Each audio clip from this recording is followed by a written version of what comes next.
son las cintas de mi capa estudiantil, y un repique de campanas, cuando yo te rondo a ti. Bienvenidos una vez más a esto que son historias goliardas.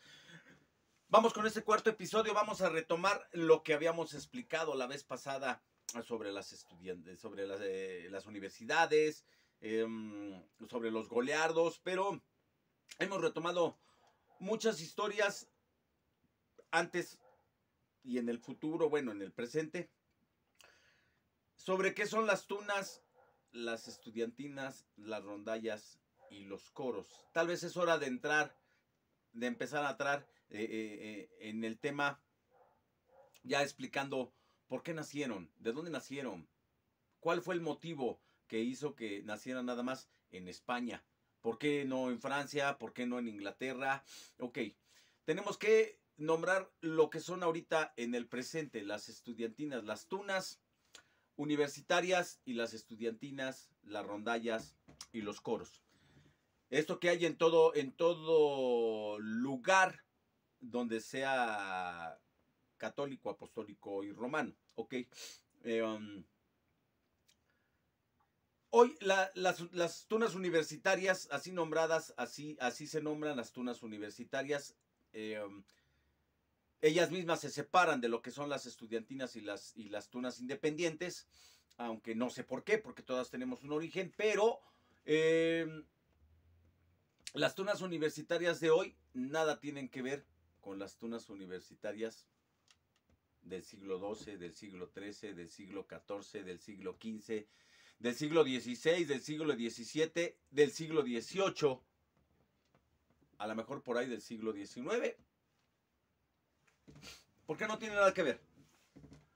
Porque las tunas universitarias de hoy son escolares, pero no tienen en su programa escolar, no tienen teología, no tienen el tridium, el quadridium. Entonces, también ellas son diferentes de las universidades que eran hace mucho tiempo, porque se separó la iglesia de la enseñanza escolar hace muchísimo tiempo. Y con eso quedó también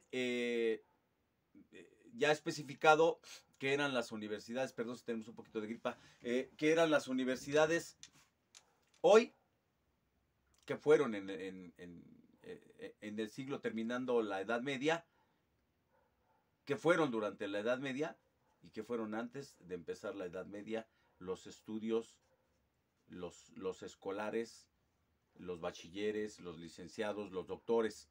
Tiene muchísimo que separar. Entonces, vámonos al brinco para atrás. Por ahí del siglo XI, siglo XII, nacieron las primeras universidades en lo que fue el Imperio Católico, vamos a llamarlo así, porque era Inglaterra, era Francia, era el reino de Aragón y el reino de Castilla, el Imperio Romano todavía...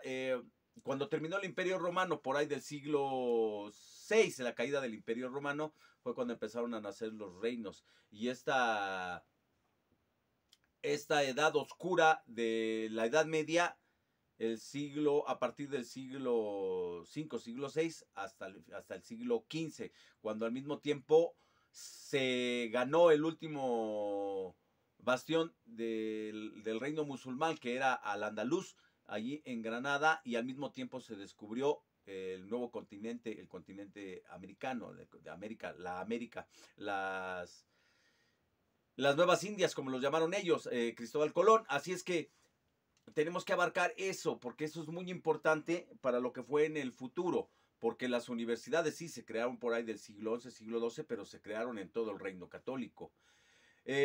No nacieron luego allí en España, no, nacieron en todo lo que es el reino católico, en todo donde había monasterio, en todas las rutas de comercio y las rutas de peregrinación. Fue que se empezaron a armar estos templos a raíz de los monasterios que nacieron en el siglo V por ahí de la orden benedictina, pero vamos por, como dijo Jack el Destripador, vamos por partes. Ok. nacieron las universidades. Una de las más importantes fue Cambridge, me parece, por ahí en Inglaterra y también en Francia. Varias universidades también allí en Alemania y lo llamaremos España, aunque no era España, pero allí en Palencia me parece que ya después fue absorbida por Valladolid, y en Salamanca, una de las más importantes después que tomó renombre, pero fue a raíz de que después de la conquista de los musulmanes en Al-Ándalus, por ahí del siglo VIII, más o menos, cuando empezaron a pensarse en retomar mediante la ruta de Santiago de Compostela, las rutas de peregrinaciones, y a raíz de las rutas de peregrinaciones se empezaron a armar los pueblos y los monasterios por todas las rutas de peregrinaciones para ir ganando adeptos. ¿Por qué?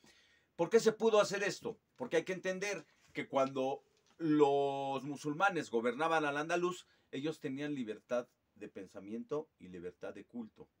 Ellos lo que tenían era, porque escuelas había en todos lados, en todo el mundo conocido, inclusive también en América. Me parece que los teocalis, ahí también estudiaban los hijos de los reyes, de los gobernantes, en Grecia, en Egipto, en China, en India, en el Reino Árabe.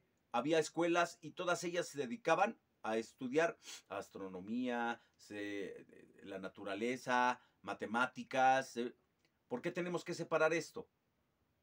Porque cuando la iglesia decidió que el latín, la teología y todo lo que dictaba la Biblia, el Antiguo Testamento y el Nuevo Testamento, después del Concilio de Nicea y después de salir el primer papa y después de nacer como tal la Iglesia Católica, con todo el poder, era la que ordenaba qué era lo que se estudiaba, qué era lo que era verdad en aquellos tiempos, qué era lo que se tenía que creer y sobre las reglas de las que se tenían que vivir.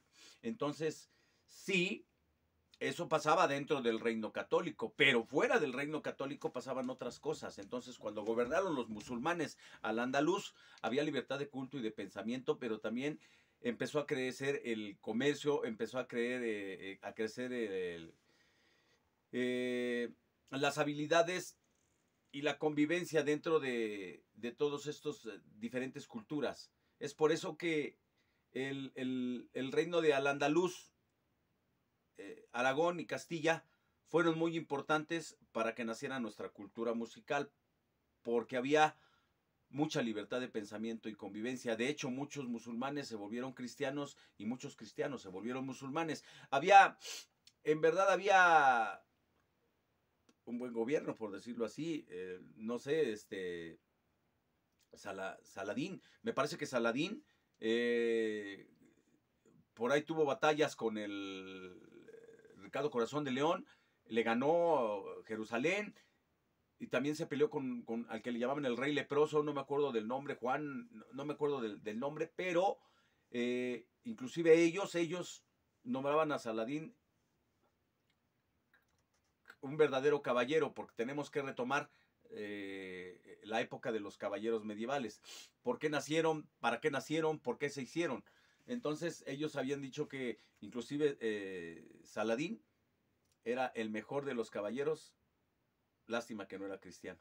Así es como pensaban en aquellos tiempos, pero tenemos que retomar, tenemos que volver a aquellos tiempos donde aquí ya tenemos todas las comodidades del mundo, ya tenemos una cama caliente, tenemos cobijas, y si retomamos a cuando empezó la Edad Media, ahí como por el año 500, año 600 después de Cristo, en verdad los caminos y en verdad la vida era muy peligrosa. La expectativa de vida era de 35, 40 años, y andar por los caminos y andar por aquí, por allá, era muy peligroso y moría mucha gente.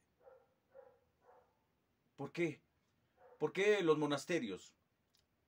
Benito de Murcia, me parece Benito de Murcia, no me acuerdo, de la orden benedictina, él no concordaba cuando lo del Concilio de Nicea, después, muchos años después, no concordaba con las ideas de la iglesia y dijo, no, es que el diezmo, la opulencia con la que vivían los papas, en aquel tiempo pues, se armaron los sacerdotes, los obispos, con toda la opulencia que vivían,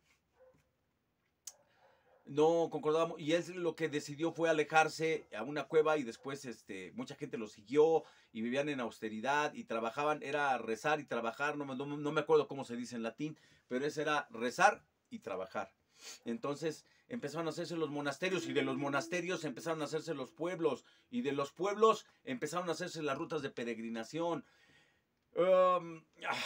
Es muy difícil hablar de este tema, pero la iglesia lo notó. Y fue lo que dijo, ¿saben qué? Pues vamos a poner más iglesias, vamos a poner más monasterios, vamos a apoyar esto y lo otro, porque empezaron a recaudar más tierras y a recaudar más dinero y conforme empezaron a hacer los reyes, esto que fue el diezmo hacia los reyes y hacia la iglesia, el alto clero y los altos reyes que vivían con toda opulencia, fue obligatorio a todos los vasallos, a todos los siervos, dar de sus tierras y trabajar las tierras y todo lo tenían ellos. Por eso es que se fueron expandiendo más y más y más. Cuando llegó la conquista, después de que nacieron los musulmanes, por ahí del siglo VI, cuando empezaron, porque fue muy rápido, en menos de un siglo conquistaron la península ibérica. Pues tenían que retomarlo con algo. ¿Y cómo lo retomaron? Pues empezando a poner iglesias. Aprovecharon ese pequeño, vamos a decirlo, fallo, yo no lo llamaría fallo, esa pequeña debilidad del reino musulmán, de la libertad de culto y de la libertad de expresión.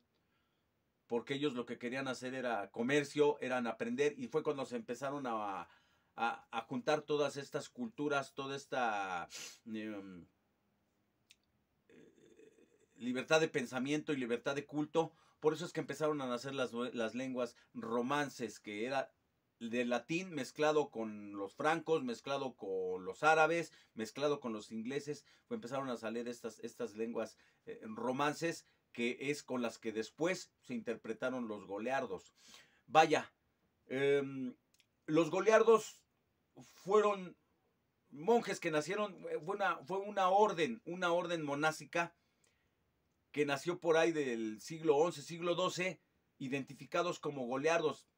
Retomaremos esa historia mucho después, pero para explicar qué eran antes, parecidos a los girovagos, que eran otra parte de los monjes que tampoco concordaban con las ideas de la iglesia.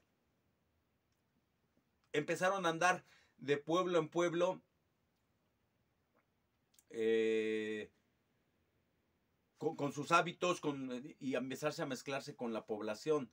Pero para entender eso, hay que entender que eran los únicos que tenían la sabiduría, porque en los monasterios, en las iglesias, es donde se copiaba la escritura. Algunos de ellos no sabían tampoco leer, pero copiaban la escritura, no sabían ni lo que estaban copiando. Pero algunos sí, y también entendían latín, pero al momento de que estaban copiando todos los textos, pero los textos de todas las culturas, griegas, hindús, musulmanes, todo lo copiaban y todo lo guardaban, estaban guardando conocimiento.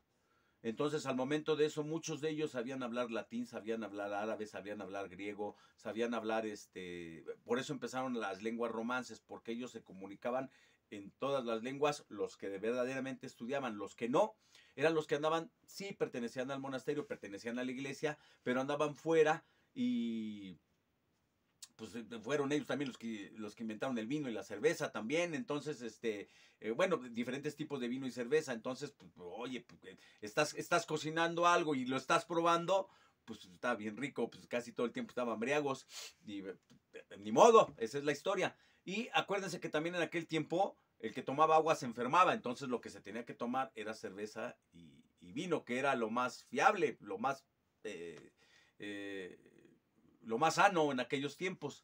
Y ellos estos girovagos, diferentes tipos de monjes, todavía no llamados goleardos, pues andaban de pueblo en pueblo, pero sí, andaban comunicando lo que sabían en latín y andaban comunicando lo que se cantaba en los monasterios, porque todos cantaban a coro, a una sola voz. Las rimas empezaron a salir después, por ahí del siglo XII, siglo XIII, pero mientras todos esos siglos se la pasaban cantando y cantando en latín, y todo eso lo escuchaban en los pueblos, lo escuchaban en todos lados donde andaban estos monjes, porque los que estaban en los monasterios no salían para nada, ellos estaban ahí rezando y trabajando, pero había seglares y había segreles, y cuando empezó a nacer esta nueva cultura de los reinos, se me olvida ahorita la palabra, se me fue la palabra entre vasallos, reinos, duques, condes, se me fue la palabra ahorita, lo que significó toda esa, ¿cómo se llamó? La retomaré después. Pero cuando nacieron todos estos, había cortes, había los hijos de los reyes eran los que mandaban. Primero se enseñaban dentro de las cortes, y cuando cumplían cierta edad y ya se adiestraban en espada y se adiestraban en cacería y se adiestraban esto porque eran ellos los que iban a gobernar, ya los mandaban a los monasterios para estudiarse en teología, porque la iglesia y los reinos eran uno, entonces no se podía separar el poder de la iglesia con el poder del reino, porque era dado por Dios y viceversa. Entonces era lógico que todos los nobles se fueran a estudiar teología y se fueran a estudiar el idioma, el latín y todo a los monasterios. Fue así cuando fueron conocidos como los colegiales. Pero dentro de estos colegiales, recordemos que todos los reyes tenían 4, 5, 6, hasta 7 hijos. La gente se moría muy joven. ¿Y qué pasaba con estos muchachos? Porque solo uno, después de tantas peleas ahí con el reino carolingio me parece, se decidió que solo el progenitor fuera el heredero de todo el reino, de todos los reinos en aquellos tiempos, dependiendo cada país, cada zona, pero solo el progenitor, el heredero. Entonces todos los demás, ¿qué? Pues todos los demás iban también a estudiar, pero se volvían colegiales dentro de los monasterios, y a su vez con los siglos y los siglos y los siglos, estos fueron los caballeros, los templarios, los caballeros, hay otras órdenes de caballeros, pero ellos fueron los que conformaron para retomar el reino dominado por los árabes. Pero para eso tuvo que pasar siglos y siglos y siglos y siglos, y fue conforme se fueron conformando los estudios dentro de los monasterios, los que fueron colegiales. Solo en aquel tiempo, solo la nobleza podía ser colegial, solo la nobleza podía ser monje. Ninguno de los campesinos se podía meter, y había muchísima miseria. Muchos de estos no seguían ese camino del monasterio, pero seguían siendo colegiales, seguían siendo de la nobleza y seguían estudiando, pero pues también le metían a la chela y le metían al vino, y pues se salían a cotorrear, pues porque también recordemos que las mujeres vienen pegadas junto con el hombre, y el hombre viene pegado a la mujer. Entonces en aquellos tiempos pues, también tenían que buscar los placeres de la vida, como era tomar y como era la compañía femenina. ¿Y cómo lo hacían? Pues tenían los conocimientos en latín. Todavía no se cantaban, porque cantaban puros coros a una sola voz. Todavía no se descubría tanto los cantos gregorianos, pero solo no se escribía la música, y solo ellos tenían el poder, porque tenían el conocimiento. Tenían que memorizarse todos los cantos en aquellos tiempos, todos los cantos que se decían en la iglesia se los tenían que memorizar, para después, una vez memorizados, ellos mandaban a otros, a otra iglesia, y a otra iglesia, y a otra iglesia, y a otra iglesia, y a otra iglesia, para que fueran pasando estos conocimientos. A ver, escucha cómo se... Mira, escucha. Y se lo grababan, escucha y se lo grababan. Esto fue así hasta que se descubrieron las partituras, las primeras notas musicales ahí escritas. No me acuerdo quién fue. Tendré que acordarme después, porque fue Gregorio el de los cantos, pero no me acuerdo si fue también él, el Gregorio séptimo, no me acuerdo, pero fue los que pusieron las notas musicales. Fue hasta ahí cuando ya no se necesitaba que los monjes se pasaran de iglesia a iglesia a cantar para que se memorizaran estos cantos. Fue ahí cuando empezaron a aparecer los verdaderos goliardos. ¿Quiénes son los goliardos? ¿Quiénes eran los goliardos? ¿Quiénes eran las órdenes mendicantes? ¿Quiénes eran los colegiales en aquellos tiempos? ¿Por qué eran muy importantes para la sociedad los goliardos? ¿Por qué tuvieron que juntarse con los trovadores, con los juglares dentro de las cortes? ¿Quiénes viajaban con las cortes? ¿Quiénes eran los caballeros templarios? ¿Quiénes eran los que recorrían en aquel tiempo la península ibérica? ¿Eran franceses? ¿Eran alemanes? ¿Eran egipcios? ¿Eran árabes? ¿Eran ingleses? Todo ese mosaico de culturas, todo ese mosaico de música invadió la península ibérica junto con sus ovejas y la manera de hacer instrumentos. Precisamente eso fue lo que unió, y conforme se fue empezando a nacer esta cultura musical. Viva la gente del pueblo, era un monje. Viva la gente torera, viva todo aquel que diga la uva, sálgase por donde pueda. Beber, beber, beber es un gran placer. El agua es para lavarse y para las ranas que nadan bien. Ya no me deja la gripa.